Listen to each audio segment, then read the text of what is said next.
చార్ధామ్లో మూడో క్షేత్రం బద్రీనాథ్. ఇది ఉత్తరాఖండ్లోని చమోలీ జిల్లాలో అలకనందా నది తీరంలో వెలసి ఉంది. ఇది సముద్ర మట్టానికి 3133 మీటర్ల ఎత్తులో, రిషికేశ్కి 300 మీటర్ల దూరంలో ఉంటుంది.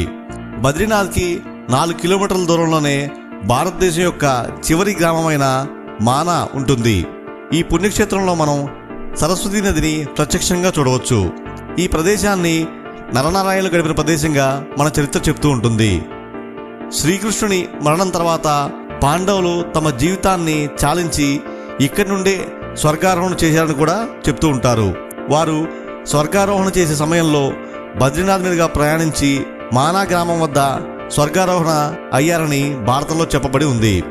ఈ మానా గ్రామ కొండల్లోనే వ్యాసుడు పురాణాలు రచించిన గుహ కూడా ఉంది. ఇప్పటికీ మనం ఆ గుహని చూడవచ్చు.